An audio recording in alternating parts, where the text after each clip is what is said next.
Alright, so you guys are gonna see this on what day is it? It's the 16th. You guys are gonna see this on the 17th. So this is the game I was talking about.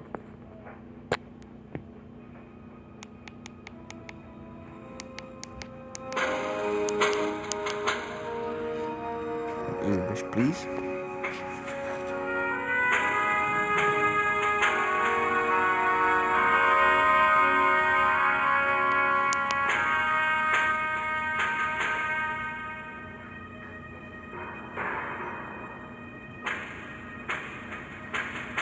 The graphics aren't the best, but could be better, This book is a window into the past, dedicated to the courage and sacrifice of my friends and fellow countrymen.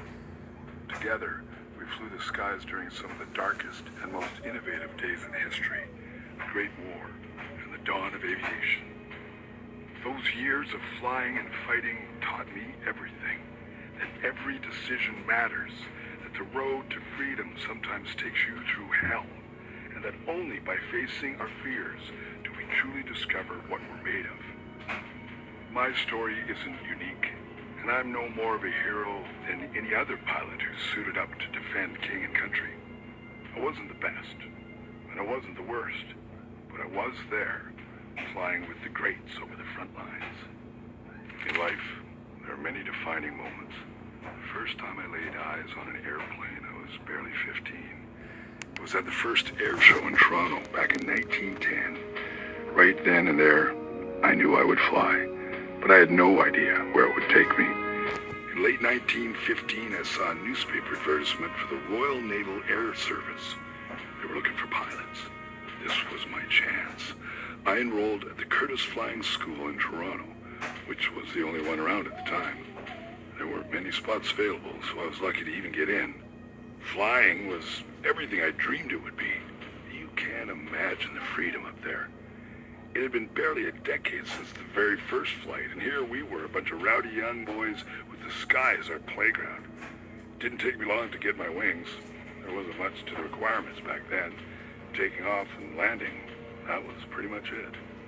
As soon as I could, I joined the Royal Naval Air Service, or RNAS, the Navy's flying arm. At the time, the RNAS was taking more Canadian recruits than the Royal Flying Corps, or RFC, which supported the Army. A few weeks later, I was off to England, and I hoped, off to war. By the time I got to England, it was the summer of 1916. The Western Front was a shambles. Hundreds of thousands had died on both sides during the Battle of the Somme, and there was no end in sight. I wasn't thrilled to find myself assigned to a training squadron at East Church. I had my wings and 7.5 hours of flying, for crying out loud. I considered myself as prepared as anyone to fight the war. Of course, that wasn't the case at all. Thank God I wasn't sent over to Europe right away. Probably would have bought it on my very first mission.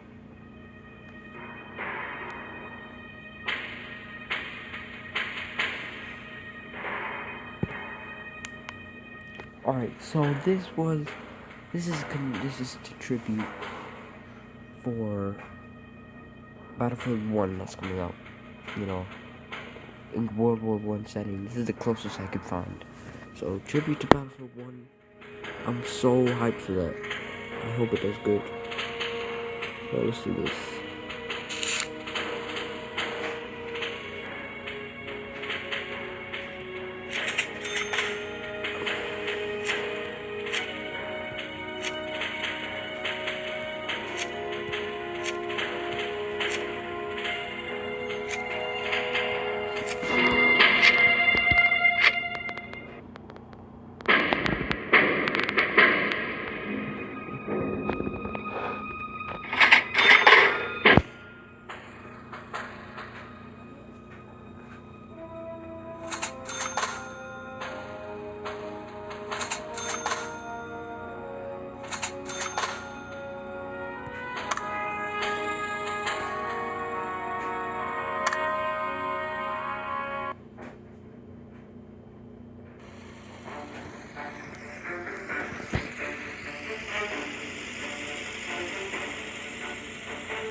Thank you. Thank you, that's so much better.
Training in England made me see that good flying wasn't enough. You also needed good gunnery. We'd done a little rifle training, but it was nowhere near what we needed to actually survive, or even do any real damage up there. So I set my sights on becoming a sharpshooter. I learned and mastered skills like deflection, which is shooting where the enemy will be, and not where they are when you pull the trigger. It's called leading. Leading the bullets.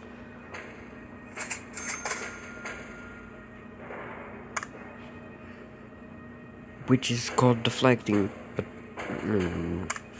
whatever. I have my tea with me here. Drink some tea. Oh shit! Wait, no. Wait.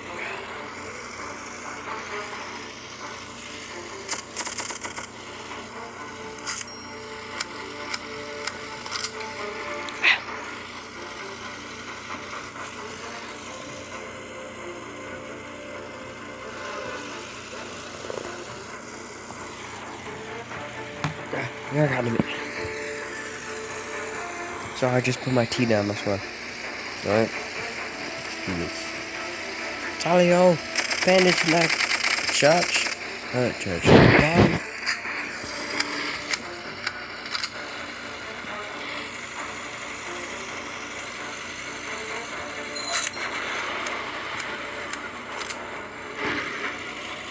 On the building.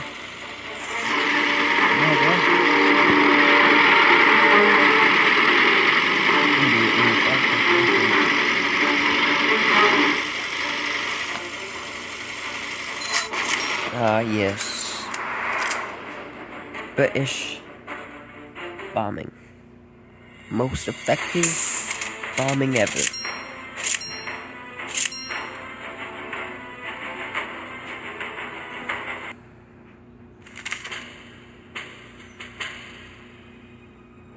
After training, we were assigned to our service squadrons.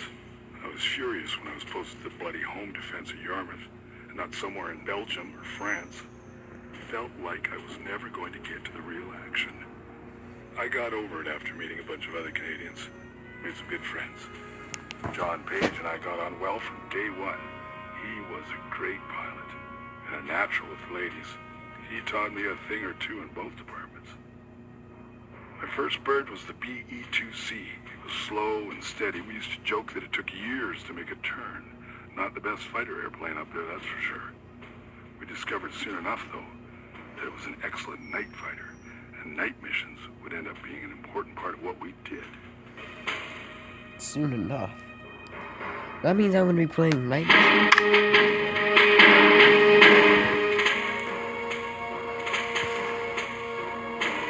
No, a gentleman is not what you need in a flight formation. You need to communicate with your people.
the absolute worst mission. That was the most boring mission I've ever seen in my life.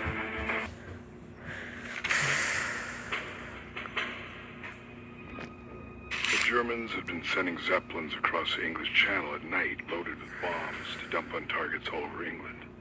The idea was to terrify civilians so they'd pressure the King and Parliament to surrender. That didn't happen. Instead, the public called for more and more attacks on German targets. At the time, the RAF was in charge of home defense. When word got out that a fleet of enemy Zeppelins was on its way, our mission was simple: find them and shoot them down. But taking down a Zeppelin is more of a challenge than you think. Sure, they're big and slow, but they were also armed to the teeth and hard to see, even with searchlights scanning the skies. The night of September 2nd was my first taste of an encounter with a Zeppelin. I can still see the smoke trails from the incendiary bullets as I unloaded the drum of my Lewis machine gun into one of the massive beasts. Stop the microphone. What? Your motorcycle.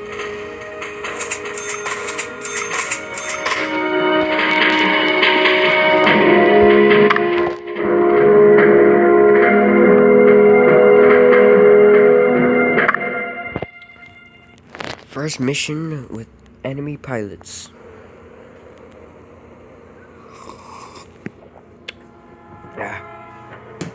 My teeth.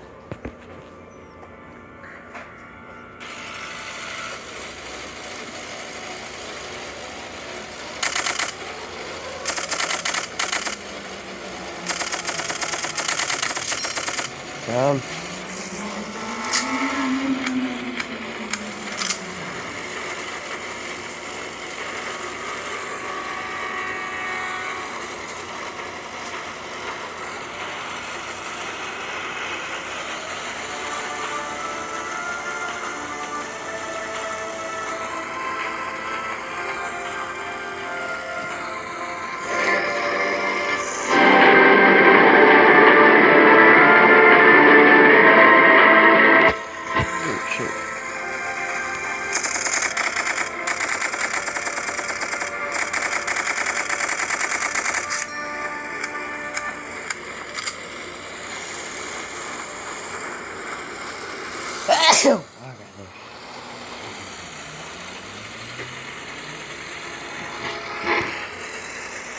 You can't really stall, which is a problem, but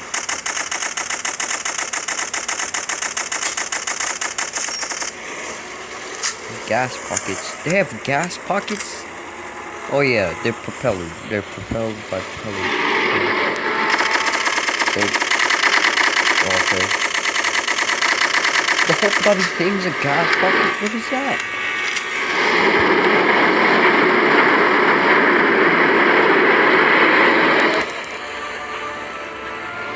I don't know if this is historically accurate, because I don't know World War I.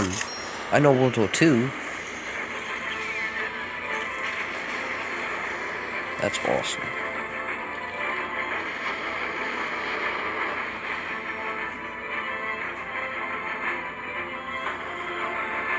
Even though it was German. I got a new pure. Oh, goddammit, it's a French.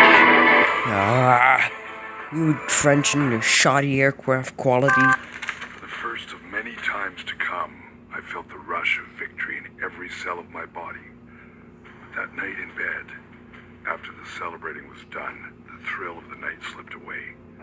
I was left alone with the horrifying reality that I'd just killed half a dozen men or more. Men who, like me, were sons, brothers, friends. I wrestled that night with the whole idea of right and wrong. In the end, I guess there's no choice in a war. It's either kill or be killed. The trouble is that if you survive, you have to live with it. I still can't stare into a fire without ending up back there, watching that airship and her crew falling from the sky.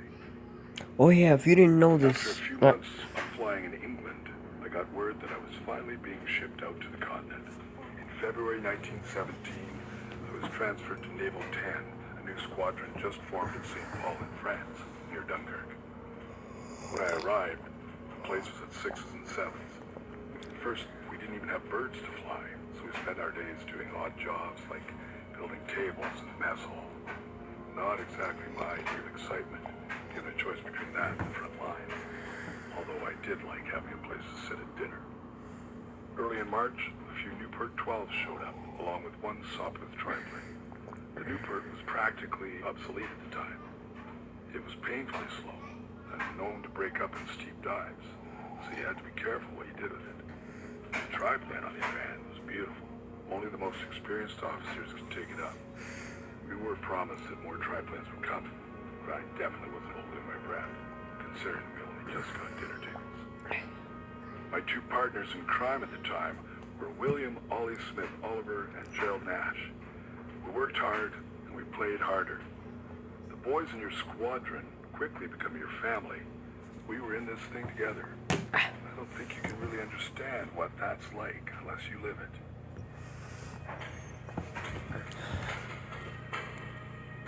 Alright, so, if you didn't know this, problem with World War II aircraft is, World War I aircraft is, no parachutes.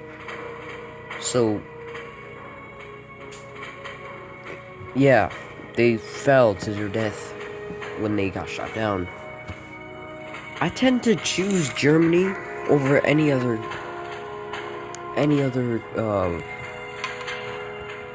I get the Sopwith? No. Oh, okay, fuck you. Wait, Sopwith triplane. No.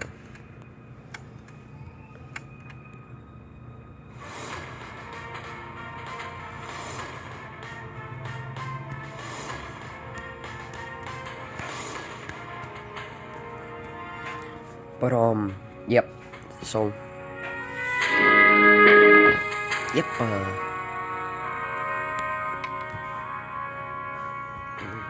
weapon accuracy, that's what I need right there. Alright, let's see this. Predator and prey. To take out your target, shoot slightly ahead of it. This is called deflection shooting, not get low, so you know how to do this.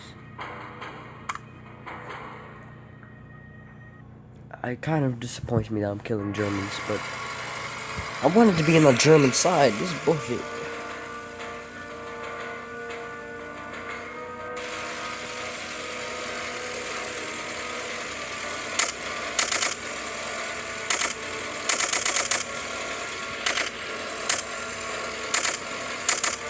Gotta find that. Oh, I'm sorry.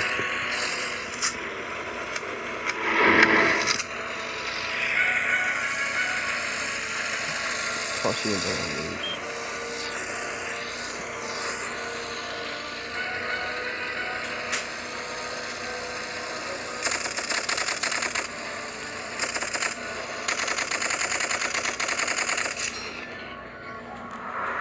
That's actually kind of awesome. But it does suck that he's German. Because he has such precision.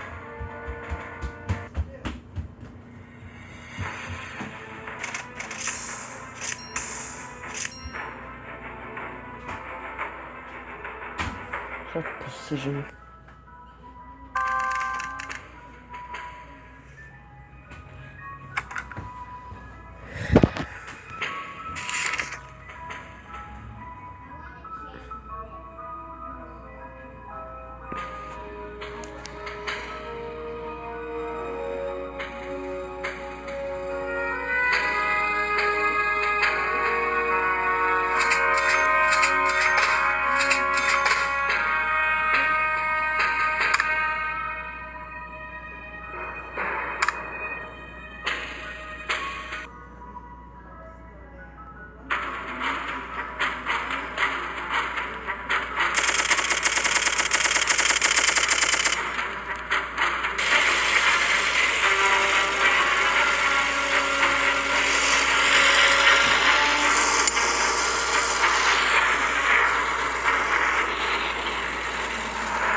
Ollie once told me there are two types of pilots, predators and prey.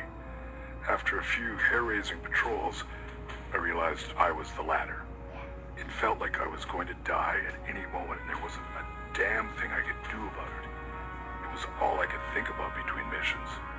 That kind of fear is like a cancer in your soul. It takes you over bit by bit. The doctors call it neurasthenia, shell shock for airmen. It all came to a head after a close call in early April. I couldn't shake a German tail and got shot up pretty bad. Nash managed to get behind and shot at the German until he let up. I was so shaken up, I barely made it back to base. That night, I broke down in front of Ollie and Nash. There was no way I could go up again. Ollie grabbed me by the shoulders and kind of shook me and said, "You're not alone, not down here and not up there. We're all in the same boat. The next bullet might be mine, who knows?" Nash, sitting beside Ollie, took a big swig from his flask and coughed. Then he glanced at me and with that classic Nash smirk said, "Yep, we're screwed," and handed me the flask. We laughed until our sides ached. Everything changed after that. I realized that sure, I might not make it, but I was going down swinging, no matter what. But nothing ever stayed the same for long in the war. At the end of March, Ollie was testing a triplane in England when the wings tore off in mid-flight. He fell to his death without a single enemy in sight.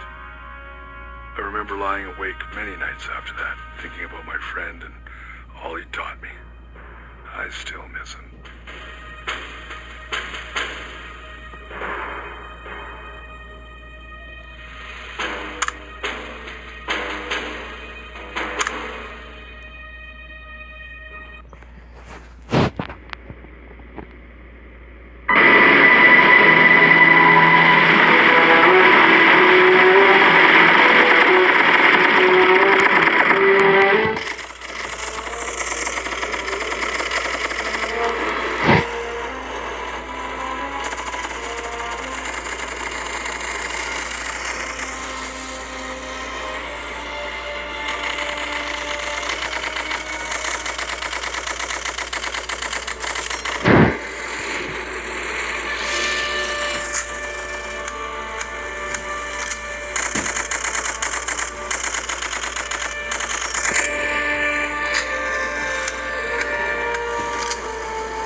This is kind of a long video. I'm gonna end it after this one. If I live.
Alright.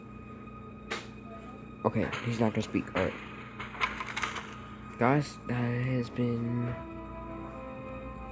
Let's see the medals we got today first.